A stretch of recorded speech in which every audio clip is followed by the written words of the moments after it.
So I would like to welcome everyone to Exploring Modular Childcare. Happy to have everyone here.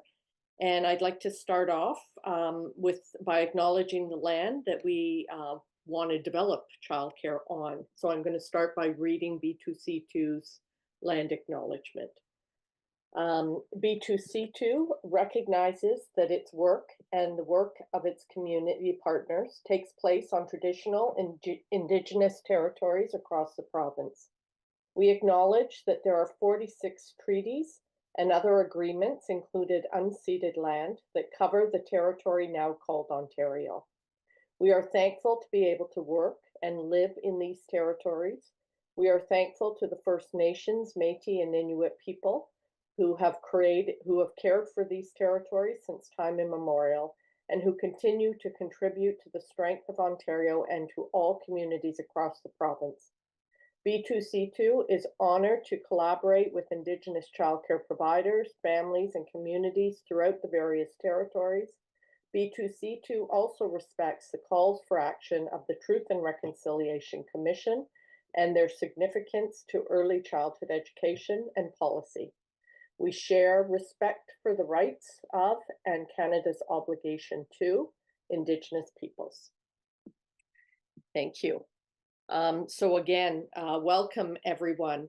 As I said, we have over 120 people signed up for the webinar. So Tara will continue to let people in as they enter the waiting room.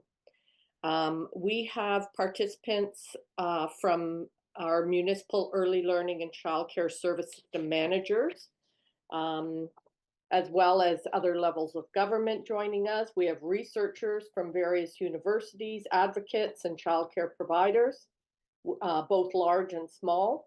And we also have a number of architects who have chosen to join us. And of course, there's B2C2 board and advisory members.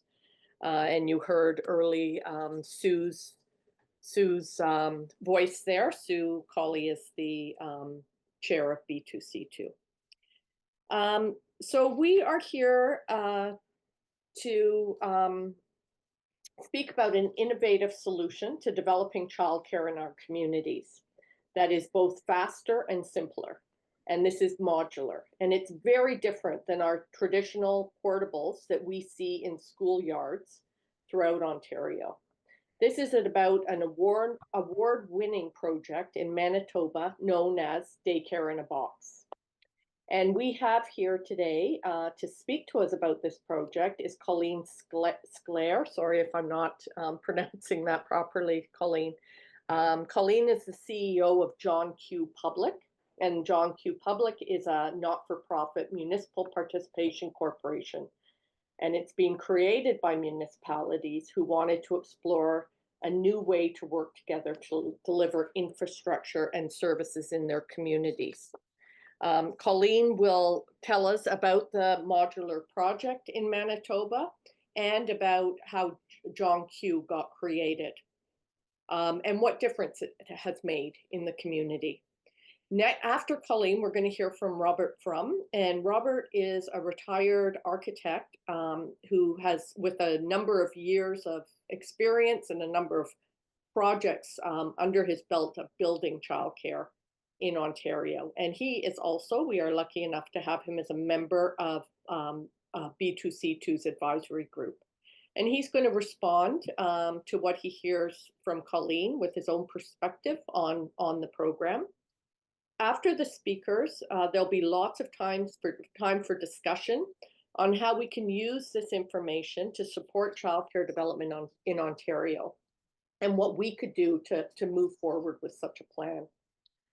There'll also be time for lots of questions. So please feel free to put any questions as you're hearing the speakers up in the chat, but there'll also be an opportunity just to raise your hand.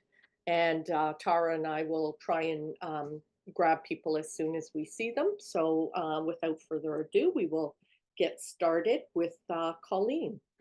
So Colleen, welcome and thank you for being here with us.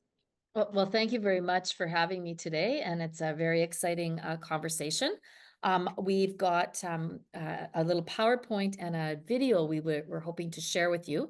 But my name is Colleen Sklar. I'm actually the CAO of John Q. Public, which is a municipal participation corporation, and I'll talk a little bit about that in a moment. But back in 2017, the municipalities in and like around the city of Winnipeg decided they needed a better way to work together, a way to deliver infrastructure to their growing communities. And what they decided to do was to create a corporate structure, and it's a nonprofit municipal participation corporation. It is incorporated under the Corporations Act of Manitoba, and that really allowed the municipalities to begin to shift away from a competitive mindset to a collaborative mindset and begin to work together, delivering infrastructure in their communities, large and small. It's a coalition of the willing, and as I mentioned, it moves from competition to collaboration. John Q's mission really is about supporting the delivery of critical infrastructure and services to pool and build expertise and capacity in communities, to solve problems together where it makes sense, to utilize best practices to create solutions that benefit the environment, to reduce risk for communities and to get the best value for money by harnessing economies of scale, and basically to build partnerships with all levels of government, to build partnerships with other NGOs, with suppliers, and with businesses, to work together with everybody at the table. That is the only way we believe that we'll be able to solve some of the challenges that are facing us right now.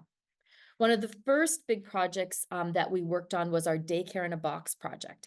And that's what we'll talk a little bit about today. But what that project allowed us to do was it allowed us to pool our capacity and really start to get at these daycare deserts that are all around, well, I think across Canada, I could say probably with confidence. And really, some of the building of these facilities and finding operators and getting these up and running in the limited time we have really takes a team approach. And that's really what John Q is this team approach to delivering this type of infrastructure. And so just to get us started, I thought I would start with just a brief video to really get the feel of what we did and to understand the collaboration, not only between the municipalities that basically govern our board and created the mandate for us to do this, but also the collaboration with the design builders, with the construction team, with the prefabrication lab that basically modularized the process, and really the architects that were absolutely critical in seeing this project forward. So I've asked Stella if she can maybe just play us the video, and then I'll jump in and just kind of highlight what you're going to see.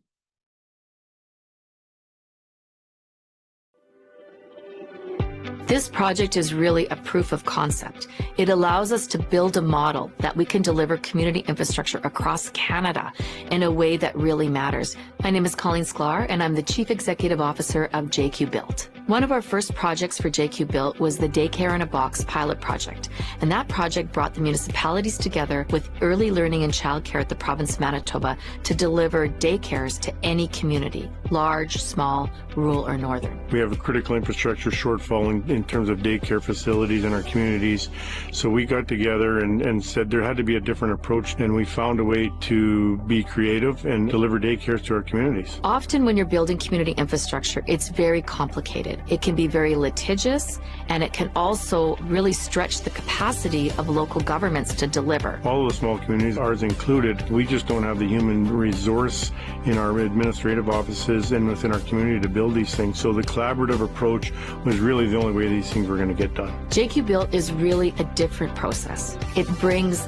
builders together with architects, with local governments, with chief executive officers, with childcare providers, and with the experts at the provincial government in early learning and childcare to design a design a program from the very beginning of the process. In this instance, all those stakeholders are brought in forward to that first, let's call it 30% of the project, which gains not only the value of knowledge, but the foresight, the experience of what may be pitfalls in the project in its later stages. We need all the intelligence and all the experts and all the genius on the front end. Once we start construction, it's too late. This lean prefabrication model that we've developed through these daycares, I think is going to set the standard for the years to come, not just in daycares, but in other sectors. These are all prefabricated buildings. Our floors, our walls, our roof systems are all prefabricated. One of these buildings can go up on site once the piles are in and the foundation is put in place in about 5 days. There's no benefit with using an alternate method when you see what we've done here. So now we're doing it for cheaper. We're being more efficient. The quality is through the roof. And everyone has a can-do attitude. And that's how you turn 14 months into 6 months. That's how you turn into a more cost-effective project without reducing quality. A super energy efficient, reduced carbon footprint.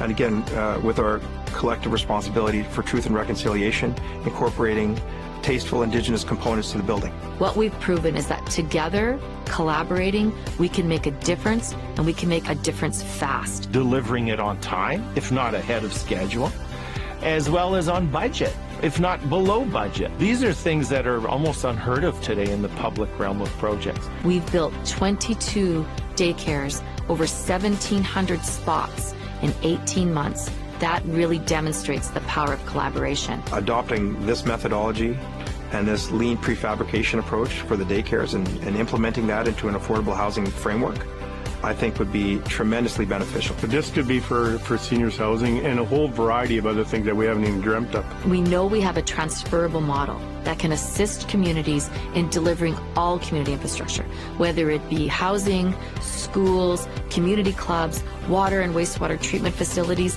and perhaps road design and infrastructure like bridges. I think that this is the model that leads to success, and it's one that should be replicated throughout the country. I think the end product speaks for itself. By working together, we can deliver to Canadians the best deal and the best products possible.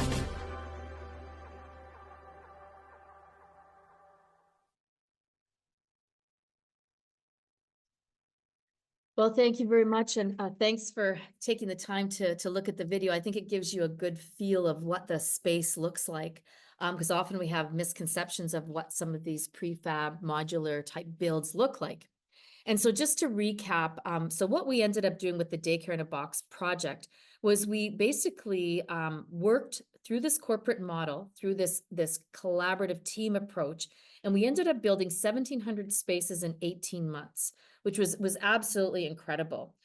So John Q, through our company JQ Built, which is just the project delivery arm of John Q, we were able to work as a team to deliver on behalf of the municipalities. So really, we took the work off the side of people's desks, and we really worked together as a team and delivered all of them at once in cohorts. And this is what allowed us to actually utilize economies of scale as well.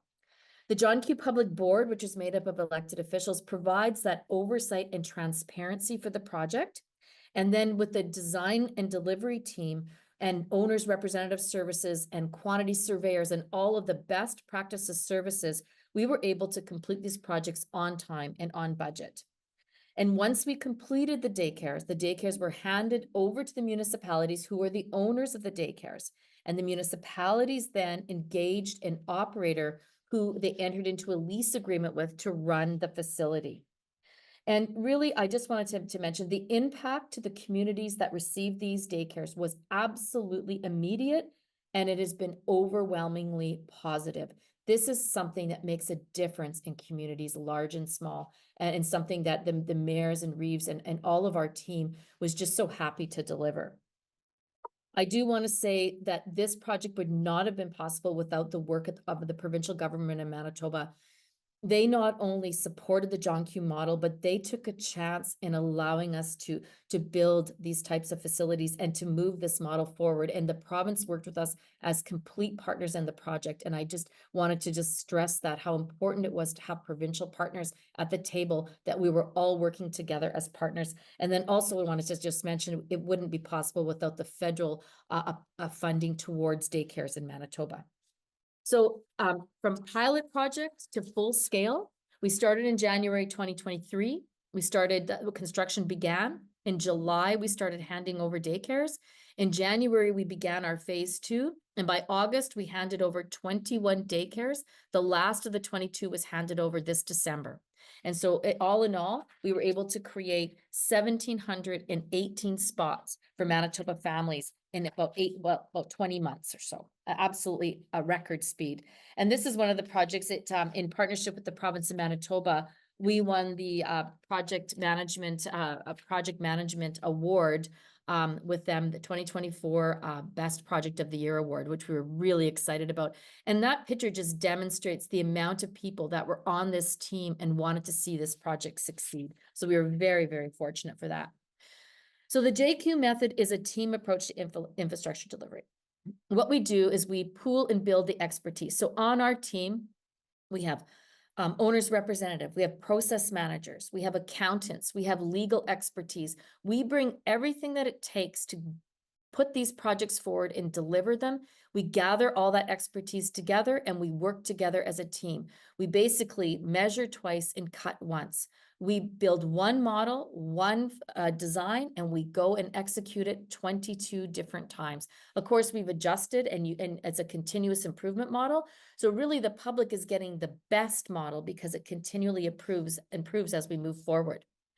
We keep and incorporate best practices. So one of the things we noticed was incredible energy efficiency of these buildings. We actually are about 25% over the energy standards in Manitoba, which is absolutely amazing. We created new partnerships to deliver these buildings. We started to work with not only design builders and folks in the building industry. We started to look at people that could fit the daycares up and who had best products that could really support the providers in this whole service. And then, as I mentioned, economies of scale. You get a lot better deal when you're ordering 32 different HVAC units as opposed to one at a time. And this really allowed the municipalities to be able to do this type of work without having to dedicate a team of people on every single staff to do this work. So how we did it, really we did it, the John Q process is a 3-step process. The first process is building the project team. And this is where we really identify the project partners and we get everybody at the table from the very beginning, understanding what we're going to do and how we're going to do it. And really, in order to do this is we have a series of letters of intent, MOAs, MOUs, and then really we start to get all of the approvals that sometimes take a long time. We get them all out of the way in the very beginning so we can start to really expedite the timelines. The second thing we do is we assemble and coordinate a complete project team of experts. We bring everybody on board. From landscape architects to interior designers, we have energy modelers on the whole time. We have legal, accounting support, quantity surveyors, owners representatives. We also have people on our team that actually just are in charge of documenting and ensuring every single piece of documentation is documented and provided in a filed system so that we have closeout documents so the municipalities can report and understand where their documents are long into the future. So everybody comes on board from the very beginning, including early learning and childcare, who of course in Manitoba, as I believe in Ontario, are responsible for licensing and ensuring that there's qualified providers in every single one of these daycares. Once we do that, the third step is we have tools and we have packages that keep everybody on board and moving forward. I mentioned already RFP, our MOUs and performas. We also have LOIs, but we also make sure that we have packages that ensure that everybody knows what's happening at all times, from training of the building owners to ensuring that the operators, when they come into this building, know how all of the systems work. And really we provide that and warranty work as this project goes forward. So why does this project work? Why does this process work? Well, we believe it works because of the clear roles and responsibilities. Everybody knows what their role is in delivering this as a team. The owners are the municipalities in this instance. It could also be other school boards or other types of organizations that could own them. But in our instance, in our pilot, in our project, it was the owners were the municipalities. They were the landlords. They entered into an agreement, a rent agreement with the operators who were fully in control of the daycare. The municipalities were not involved in daycare provision. They were purely the landlords. We have at John Q, we have a dedicated full-time project, full service delivery team here. So we were not going to the municipalities. We were basically handling everything for the municipalities. What the municipalities are tasked with was basically reviewing through council the billing, which we've already reviewed and had sign off from quantity surveyors. They would issue 2 checks a month. That was their responsibility to the project. And doing what municipalities do best, which is permitting, zoning, clearing the way for these buildings to get made, and then ensuring that there was support after the buildings were built by providing snow clearing, grass cutting, landscaping services to the owners or to the operators of the building, which really was important for our service providers to ensure that they had what they needed to keep these facilities operating and functioning with reduced costs. The third thing we did was we ensured, and this was an incredible benefit for the owners. So the owners at the end of the day that received a fully functioning, fit up and daycare handed over to them, including all of the appliances. We managed at John Q, we took on the construction risk and we managed it. We facilitated all of the approvals and funding process with the funders. We provided legal and financial and regulatory support. We provided all of that through John Q. And then we supported the payment process and supported the reporting process into the future. Really, and also the municipalities now are the owners of a brand new daycare facility in their communities. There's also benefits to the operators in this. The operators in our Manitoba context received a brand new facility completely ready to go with all of the appliances, all of the blinds, all of the carpeting, the cubbies, the cabinetry, everything for a 15-year rent-free agreement with the municipalities.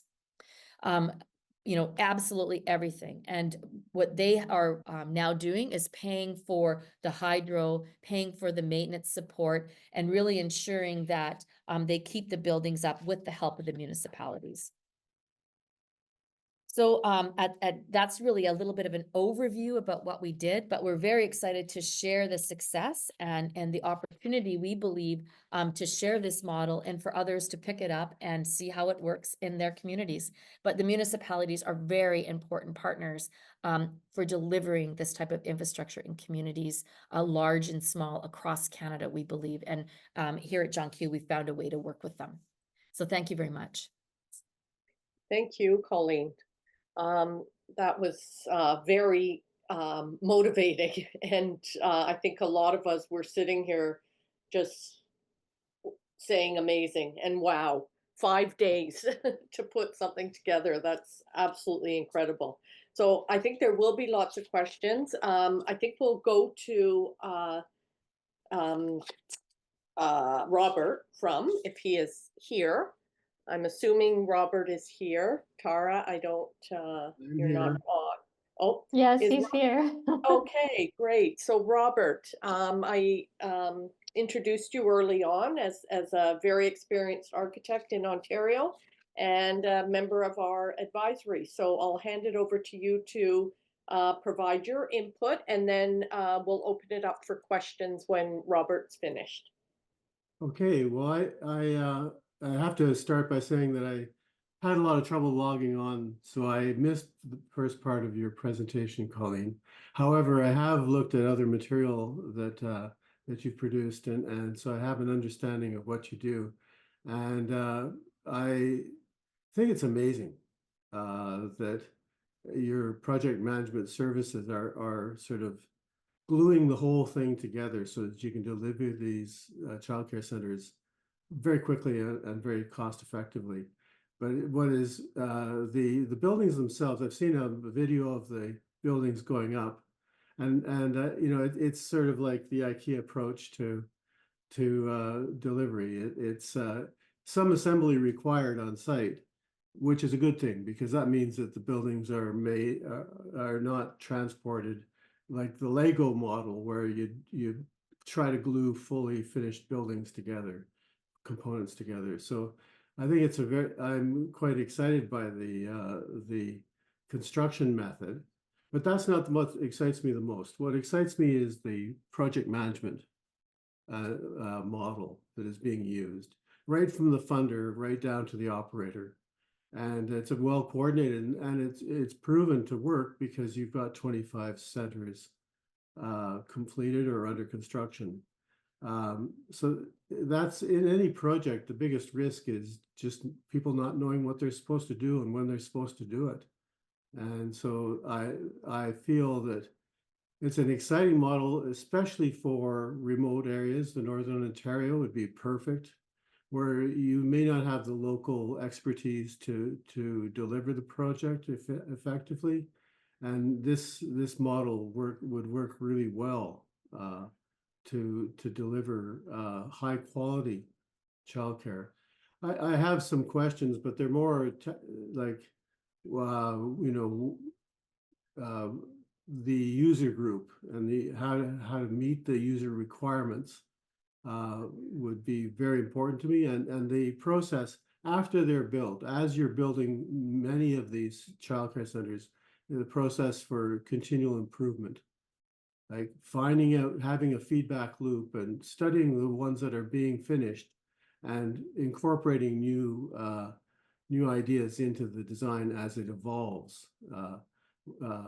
When you're building that many in a row, you can make the same mistake gets repeated many times. And so it adds another level of responsibility to make sure that you're meeting the requirements of the building. I'm also thinking about having built these facilities and filled in a great expertise gap, how they are commissioned and maintained into the future. And then finally, as these are being rolled out into all these communities, to make sure that there's enough expertise in the operators to provide quality programming. It requires mobilization, and that's probably one of the bigger challenges, is to mobilize enough operators with the expertise to operate them to deliver childcare in small communities. But I've done some work in the north, and boy, would this ever be, I can just imagine childcare centers being delivered by barge in the summertime and built quickly in very remote communities. I'll leave it at that for now, but very exciting, and what an achievement that Manitoba. I credit Manitoba, the government of Manitoba, in doing that, to be able to pull this all together and have you delivering childcare so quickly. Yeah. Well, thank you, Robert. Yeah. You go ahead. I think Robert had a lot of some good questions there, so we'll let you respond to some of those. I'm happy to hear Robert gave his stamp of approval. So we'll let Colleen respond to a couple of the points you brought up, Robert. Well, thank you very much, Robert. And you've raised some really good and actually key kind of components of this entire project, which if you will indulge me, I'll take a few minutes just to kind of go over some of them.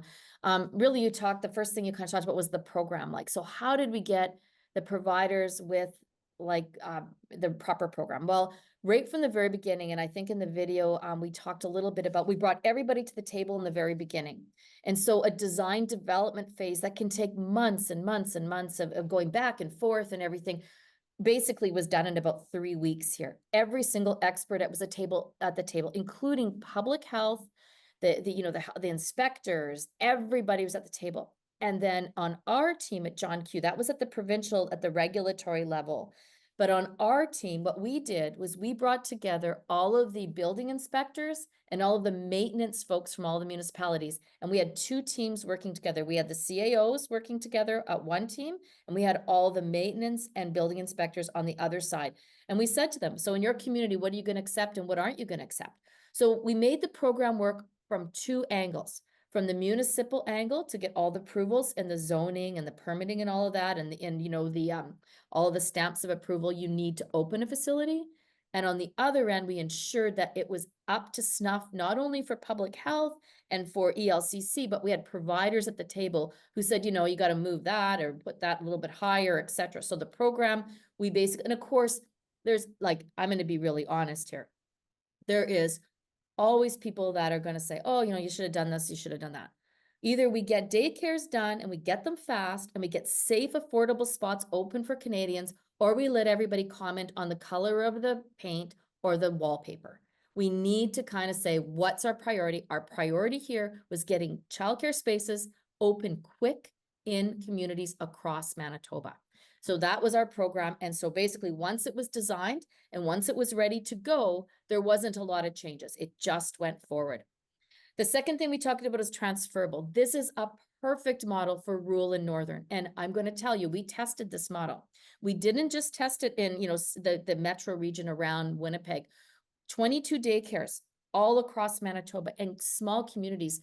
We learned everything. I know more about wells and cisterns right now and how much pressure we need for fire suppression than you could even imagine. We tested it and we continually evolved the model. Every time we built a facility, we said, oh, you know what? We don't like the way that works. Let's change it. And so we continually improved. We didn't copy the same mistakes over and over. And then actually, what's really exciting is some of the daycares that were built as the first prototype. We noticed a few things that we weren't really happy with. We've gone back now and fixed all of those. We've actually upgraded them from the type of blinds that were used to, you know, the way the pavement was, you know, poured around the sidewalks, et cetera. Like really, we totally continually improved this model in a really lean type of process, a process a builder dreams about and learns about in school. We actually utilized that. And so it was really exciting. So really, really exciting. When we built the daycares, we put some parameters to the design lab and to all of our architects. We said, if we're going to do this, let's make sure that these things can be transported in a boxcar or in the back of a semi-trailer anywhere, the type of the module parts. And so we can deliver them, Robert, you mentioned in northern communities, absolutely. And we made sure that if we're building this, let's make sure it can be deployed anywhere. And that's what we did. And you talked about a bit about the maintenance. So how do we ensure? Most of it was really, we tried to be maintenance free, from the roof systems to the type of outdoor materials that were used to clad the building. We ensured that there's very limited maintenance. And then what we did was we engaged the municipalities as their support to the project is offering that type of maintenance. So the municipalities do not go inside the building. They're in charge of outside the building. Inside the building, the operator looks at, that way they don't have people coming in and out of their facility. The operator looks after the inside of the building. We also, in the beginning, we learned a couple of important lessons. In the very beginning, we thought that it'd be good for the operator to maintain the HVAC units. But then we realized that's crazy because it should be the owner that maintains that. So we've learned a lot, Robert, as we've moved along, but we're starting, you know, we've learned these lessons and we've now adapted them to every phase of the project. We've done 3 phases going forward and we're hoping to do more. And so really we've divided up the maintenance from maintenance free to ensuring that somebody's looking after it. And we actually have bundled maintenance packages right now that people can purchase as a group. So when we went to the market, we said, who wants to maintain the HVAC units twice a year and an building envelope inspection twice a year? Not just for 1 or 2 daycares, for 22 of them. And so we were able to continually use the ability to bundle a whole package to drive the prices down and put our services up. One of the things we learned, which was really exciting too, in this project, just I'll stop on maintenance and operations, Robert, but what was really exciting was we were able, our owner's rep and the builder, because he was doing so many, he said to the manufacturer of the roof system, yeah, we don't want 20 years warranty, we want 25 years warranty. And so we were able to, you know, get the best deal for the public. So I've come to learn something about this, and I've learned that, you know, like from experience building a building one time in a community, you know, you're building something once and it's really nice to pick out the paint and the, you know, the floor pattern and all of that stuff. I love, you know, it's great, you know, like, you know, make the peaked roof a little bit different, but you're also for the public buying all of those prototype first generation issues, risks, and mistakes. The daycares we were building, the public was benefiting from us doing it 22 times. And let me tell you, the ones we built at the end, like we learned, the mechanical room needs to be a bit bigger. Where we do laundry, we needed the doors wider. We needed the hallways another foot bigger. We learned that and we adapted it the entire way through the process. And that's because we had incredible architects. We had incredible design build team that saw this as an exciting partnership opportunity. Nobody was to blame for anything. It was like, oh, hey, let's just try this a little bit different. And that's really what we learned. So I'll leave that there. I hope I covered most of your questions. Oh, yeah, you Thank have. Thank you. We have a lot of questions in the chat. If we could get to them. Robert, did you want one final thought? One question, and that is for the funder, what money makes it all go, and obviously the money for capital expenditures. The government of Manitoba made it available.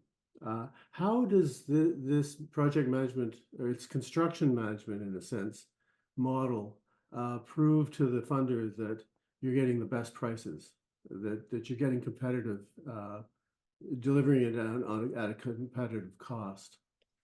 We RFP'd it. We went to the market and basically got the best costs we could on everything. And we actually had fixed a CCDC 142313 contract with the builders. And so basically everything we did, we had to keep costs exactly where they were. So not only did we use the market, the transparency of the market, but we also did a lot of things where we looked at new and interesting best practices, and we were able to utilize some of those. And I mean, we could probably talk offline about that. I don't want to bore everybody with cisterns and wells and stuff like that, but we learned a lot about fire suppression. So, yeah. So was it all 24 were they a single contract? Yes, Okay. two separate contracts, same builder. Okay, very He good. got better and better and better, but he had to respond 2 times to different RFPs to be the builder on this project. Okay. Well, let's hope we can get there in Ontario. So we have a couple of questions, or many questions, but the first one is around funding again from Camellia. In Manitoba, are development charges applied to opening childcares? And if they are applicable, what were the financial impacts as a percentage of total costs? What is the average cost per childcare center in a box? So we're talking, for her first part is around development charges. Yeah, so development charges, the municipalities had to contribute the development charges. Okay. That was their contribution. They had to give 2 acres of serviced land for free, 15 years free rent, and they had to cover things like development charges and fees, etc. So that was all part of that. The exact costs per spot, I don't actually have that. I'm sure we can get that for you and I could report back. But also, the capital bill depended on the size of the daycares. We have 2 different sizes. We have a 74 and a 104. But I think in each market, it's going to be different because you have to go to the market and get the pricing for those. It's not like this is what it would cost in Ontario or this is what it would cost in Northern Manitoba. It would be you go to the market and you basically take this type of a project and you go to the market for it. And then the fees for process management and construction management are kind of 2 different services, but really is what I believe the secret sauce is in getting these things done. Mm-hmm. And are you also receiving funding through the federal government's program? The funding goes to the province from the federal government, and Yeah. the province funds the daycares. So you're not getting any funding from No, absolutely not. We provide a service which is paid through the funding, but we're a service provider. okay. John Q is a service provider. Okay, so the province is I'll move on with questions. Sure. What is the expectancy, life expectancy of a modular building? The same as any other building, because these are kind of a modularized process. Robert, you're probably the one to answer that. I shouldn't be answering it because I don't know anything about construction. So I think the method of construction is actually conventional, except it's using unconventional parts. So I believe it'd be about the same as a conventional construction. I noticed that the buildings are on full foundations with a heated crawl space with membrane roof. They look like they perform just as conventionally constructed building would. Absolutely. Okay, good. Now, this is a question from Janine Mitchell. Would there be different levels of support available, meaning an agency may have the capacity and expertise to be more involved and perhaps reduce costs? So do you have just one approach to how you deliver the stages of this project, or is there room for flexibility? Well, I think that every agency or actor, group of actors that wants to work in a cohort like this would design what they need. But what we found is that all of the CAOs and all the municipalities we worked with were incredibly happy that they were not managing construction, managing warranties, looking after deficiencies, working with the providers. We took all of that on. So I think that it can be, it's how you see it, but it's who's on the team and how do you deliver? And you know, and do with all due respect, do these organizations and agencies actually have the capacity to deliver a building? Like, you need expertise to do this if you want to maintain budgets and timelines. If you want to, you know, plan for 2 years and raise money and you know, have problems, you know, none of the municipalities on the John Q board wanted that, so they were like, no, we're bringing experts. Yeah. Janine, did that answer your question?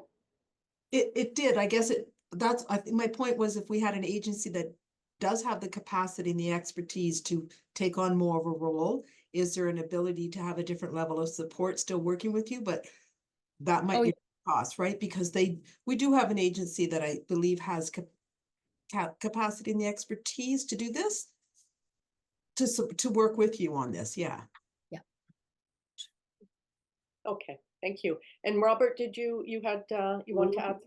One thing that I respect about this process is that there are clearly defined roles, and that everybody's doing their part, and they're doing it at a high level of expertise. So it's sort of like playing a game of baseball and saying, "Can I be pitcher and catcher too?" Because people have expertise and you use it, and it's one of the strengths of this approach is that clearly defined roles. Yeah, I think so. And I think Colleen identified that as one of the strong pieces of it. Colleen, another question here. You mentioned that appliances were included. What about furniture and equipment? If not, has there been any thought to creating a purchasing collective for that, with perhaps different packages that the operator could choose from to outfit an entire center? Yes, well, absolutely. Our buildings come with all of the appliances, all commercial grade appliances, again, like the highest quality. Every single classroom has fridges and microwaves in them. We have CCTV everywhere. We have card access, security systems, telephones, you name it, all as the base package for these buildings. We've also been working with equipment suppliers. And so if the operators want to, they can take advantage of one of our packages. We have different packages that they can take advantage of, either to purchase or to lease the equipment. And so we've been working with a couple of companies on that. And so if or when we do it again, we have all of that ready to go for the operators. But again, the role for the operator is to deal with that. The role of the municipalities is to be the landlord. The role of is to get the building up and running and ready to go. So they can take advantage of our maintenance packages, our equipment, but really that falls into the job description of the operator. And I guess that's also what can make each center very unique. Absolutely. On sort of their philosophy and needs of the community. Yeah, absolutely. Good. Janine, again, this is a question again about costs, and you may have answered this. Where can we find some ideas about the costs of modular centers, knowing that there would be a margin depending on costs within the municipality? So I think you already answered that a little bit. You were going to get back to us, I think, with It would go to the market, like, so we know what the costs are here, that if, you know, every time you do it, you go to you say what you want, this is the type of building we want, this is what we want in it, then you go to the market and you get the cost. It's not like there's a factory that's pumping them out. It's a modularized construction process. So it's not like a building that you put on the back of a truck and you take somewhere. It's a different, the junkie process, what we used was a different process. It wasn't like a factory where they were coming out. We used a prefabrication lab that built all of the components, but that all goes to RFP. So there is no set cost. It depends on who's doing you know, who's doing it on site, who the drywaller is, who all of this is. So it's like the costs, it would vary depending on the context. Okay, thank you. Now, Mariah says, I am amazed that Manitoba thought of this. Just not sure why she's amazed that it was Manitoba, but we have high expectations for Manitoba. Just wondering, how were the operators chosen? Oh, good question. So I always say, if you can do it in Manitoba, you can do it anywhere. And so and I just wanted to say, Mariah, like maybe you realized that in the video, we built 10 of these in the middle of winter in Manitoba. And so we were able to do it, and the cold didn't even impact our timeline. So it is amazing we were able to do it here. So I think we could do it anywhere. But how are the operators chosen? They were chosen by going to the market. What we did is we basically went out with an RFP and helped the municipalities find an operator, but the municipalities were ultimately the decision. The municipalities are the owners. They decide who is the lease, who takes on the lease for that 15 years. That's a municipal decision. It's in their job responsibility. So we helped by going to the market with an RFP saying, we've got centers in these areas. If you're interested, provide your, you know, we put the RFP out. The municipalities took the RFPs. We made sure they were qualified providers. And then we gave them all to municipalities. The municipalities decided, and we have lease templates. They entered into agreement, and that's how we did it. It was all done by the market, but each municipality made their decision on their own. It was their job description. Okay, thank you. Amanda Robertson. Amanda, are you? I see there's something here that you have a question in the chat, but I don't see your question. Did you have a question for us? Just trying to go in order of who we have here. Okay, I'll keep going. I could ask the question. Oh, So thank you, Tara. this model seems to depend on provincial and municipal leadership. I'm curious if you have any insight in how municipalities provided the land for free. Sure. It totally was leadership by government. And the leaders actually led and said, we're going to do this. The municipalities provided 2 acres of land for free through council resolution, said, we're going to provide the land. A lot of municipalities hold land holdings or have land that they've put away, designated for these type of community infrastructure projects. And that land was, you know, basically allocated for the daycare. The daycare is built on that land. And just, you know, municipalities just provided the land. That was part of the contribution to the project. Thank you. Okay, Scott Barker's asking, in urban centers, one of the biggest challenges is finding suitable playground space. In suburban and rural communities, adjacent open space is easier to find. Do these modular daycares address playground needs, rooftops, or are they all relying on adjacent lands? So I guess in your experiences. In my experience, they're all relying on the footprint, but our footprint of the daycare also includes the playgrounds and all of that all around the facility, all fenced and all of that. That's all part of the build. But these, like you could use this exact same model for urban, but you'd have to design it to meet the needs of an urban environment. And so in Manitoba, we're going to be looking to work with the city of Winnipeg on some of them. And so we'll have to address those very issues. I don't have answers right now. So if anybody does, please send them to me. Yeah, and if you do any rooftop playgrounds, let us know. Yeah. Where are the modules manufactured? This is a question from Rory. They're right here in Manitoba, right here in Winnipeg. Yeah. Okay. Rory, I don't know if you have any further question around the manufacturing of the modules or that. So yes, Robert. I have a question. Is the design of the modules proprietary, or is it shared information? Like when you're going out to tender for the different fabricators, are they able to use the same designs? What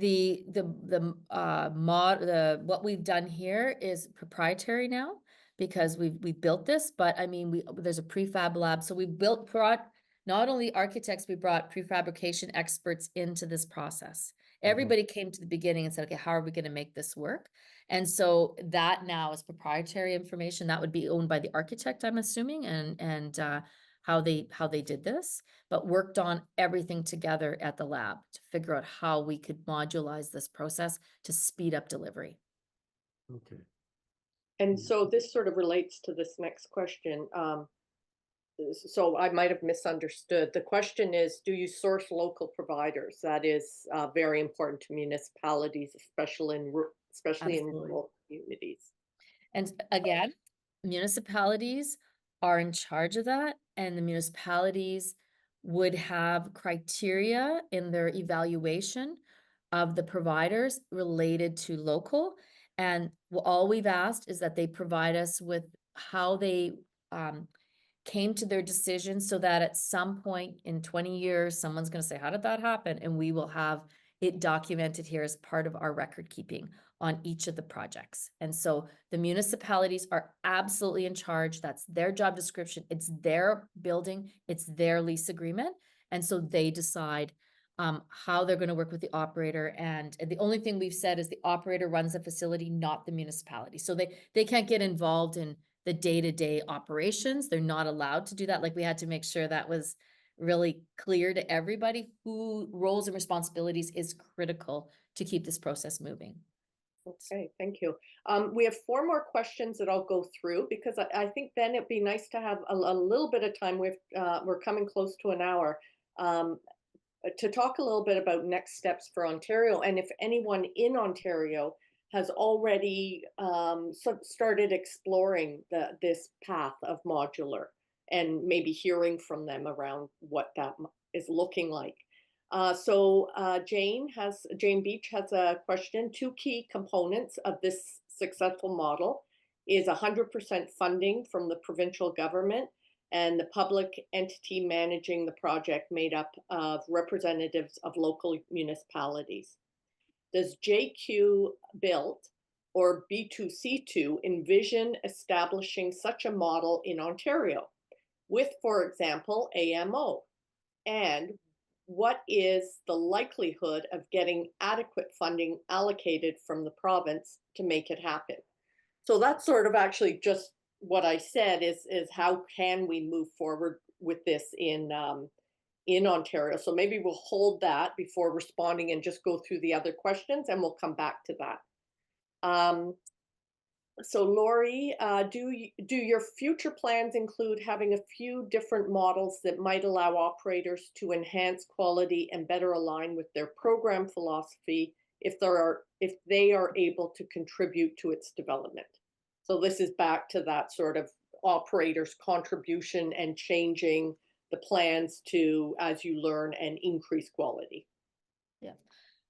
Well, I think the misunderstanding is that there's a reduction in quality, because the quality is absolutely through the roof on these projects. The operators have their input at the very beginning, but in Manitoba, I'm not sure what Ontario is like. It's very, very specific on the design of a facility. what the shape of the room is, the exact down to the centimeter or square foot, how high the counters have to be, where the cubbies have to be. I mean, that's very prescriptive here. You can't have you have to have a playground that has, you can see the complete, so I don't know. I think that we have to get our head around the idea that, are we building buildings for communities, or are we all going to put our stamp and our little spin on it all? Like, it's, we've got to kind of figure out what are we doing? So we brought the operators to the table in the beginning and built what they wanted to see, what was important to them, with what needed to happen so the building would be licensed. And then the paint colors got chosen, and the flooring got chosen, and the cubbies got chosen, and they have to adapt to it. So. Okay, and Lori, who asked that question, has her hand up. Lori, did you have something you want to add to that? Yeah, I just wanted to clarify, and I think, Colleen, your response is, very appropriate, of course. And having not sort of seen the inside, I've been able to sort of assess that. I guess I was just thinking about when you go to buy a home, there's different elevations of the home, or there's different models to choose from.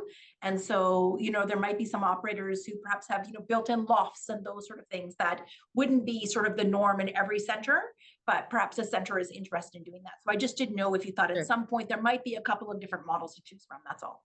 Yeah, absolutely. And I mean, I think we've got 2 sizes to choose from right now that has different features in each. So we've already got, and we're actually working on a 3rd right now. But I mean, it's not a process where you come in and say, well, I'd like to, it's how we're moving quickly is by having everything approved and ready to go. And so anytime you make a change, that's where you introduce the complexity and delays and or costs, is what we've kind of learned. So yeah, and I think it goes back to what you're saying, is you have to switch your mind a little bit about what's the way forward.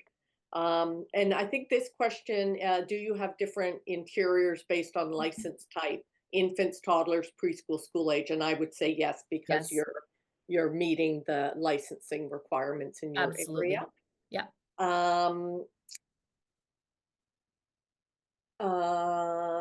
Sorry, go ahead, Robert. Yes, I'm going to have to leave very shortly, Yes. very unfortunately, but I'm very impressed with the presentation.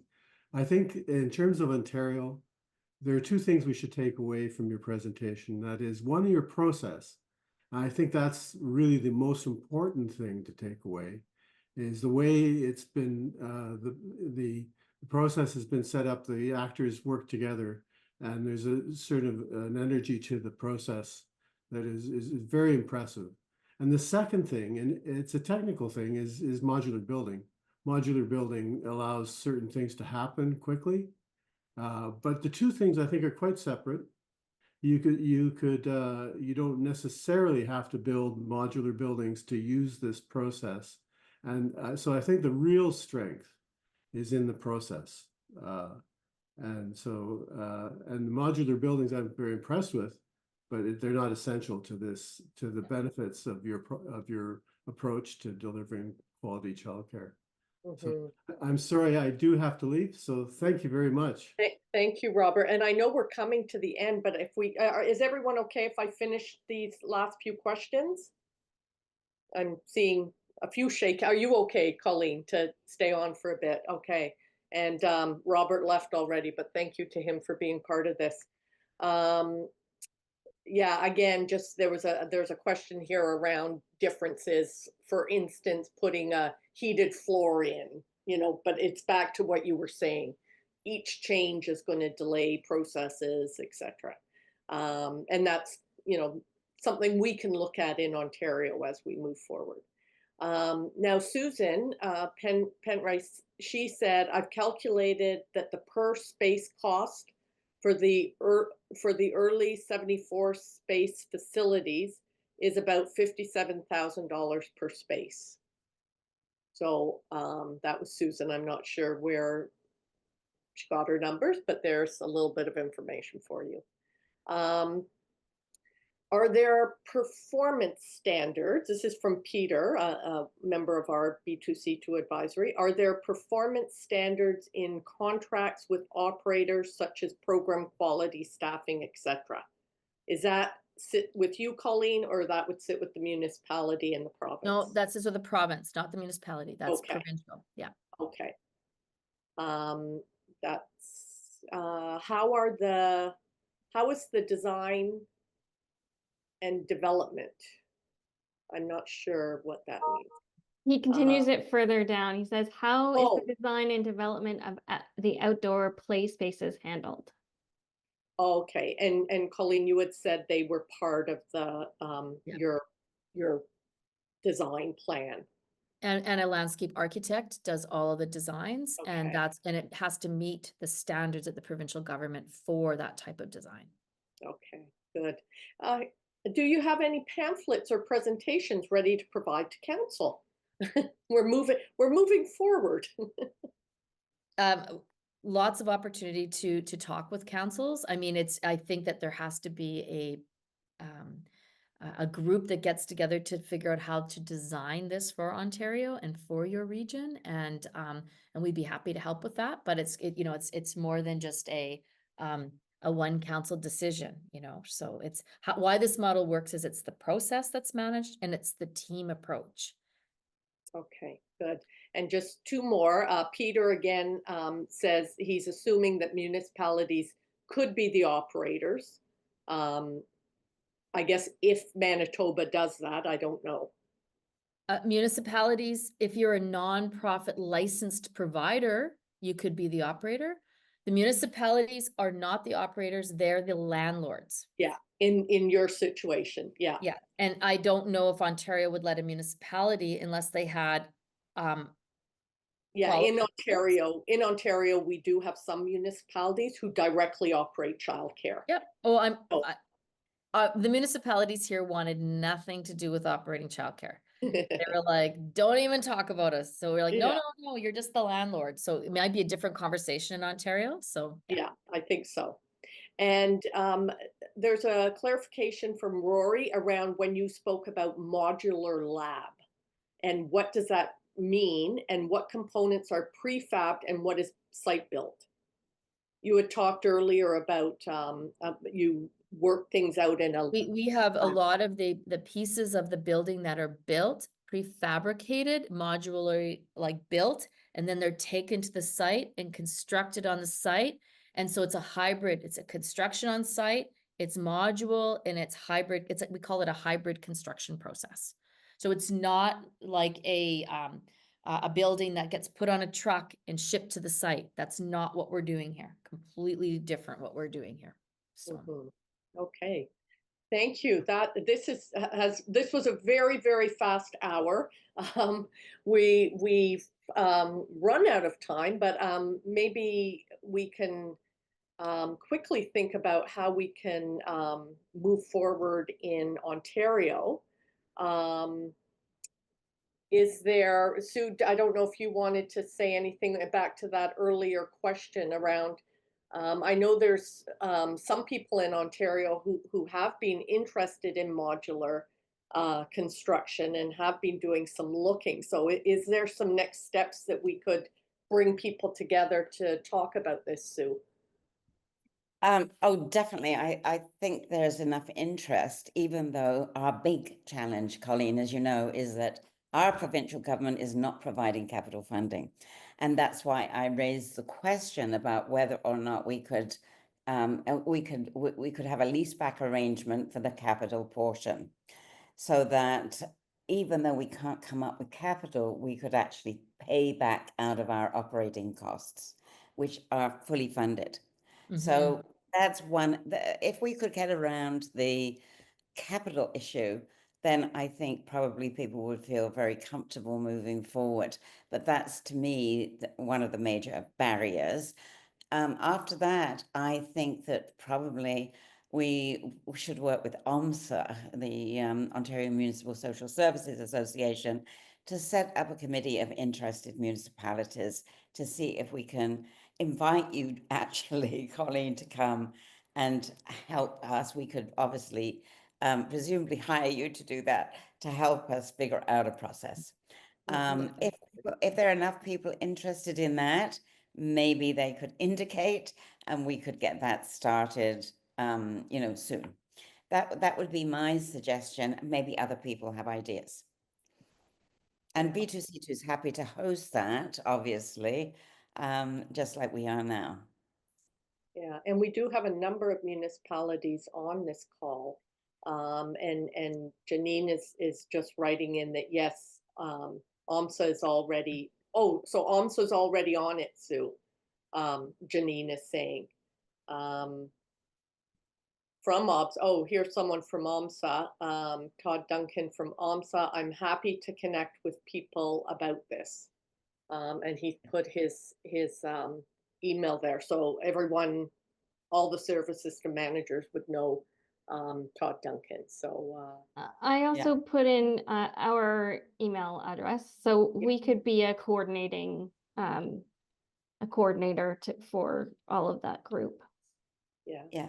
It is, and we had some comments that I didn't share, but really that whole notion of the collaboration that took place in Manitoba between all the municipalities is very impressive, and just the scale at which you, not only the speed, but the scale and the efficiency you were able to do the work that you've done is incredibly impressive, and I think very inspiring to all of us.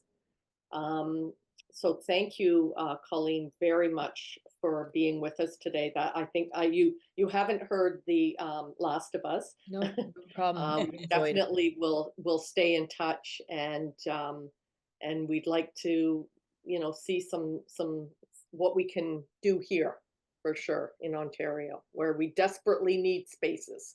Well, absolutely. I'm happy to help, and we're happy to support and to find out if we can help build a model for Ontario.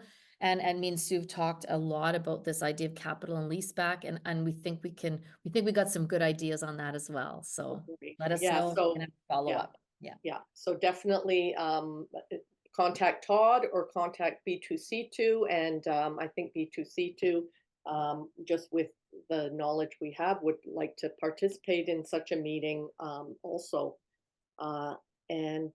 So with that, I will thank everyone. Sue, did you want to have one final word? No, just go to our, if you need any help with setting up childcare, you should go to our website, b2c2.ca, and we have a list of services that we provide and resources and so on and so forth. Most people here know that, but I'm just reminding you all that we are around and always willing to help. Yeah. And Happy New Year. Thank you, Sue, and Happy New Year to everyone. And thank you again, Colleen. Bye-bye.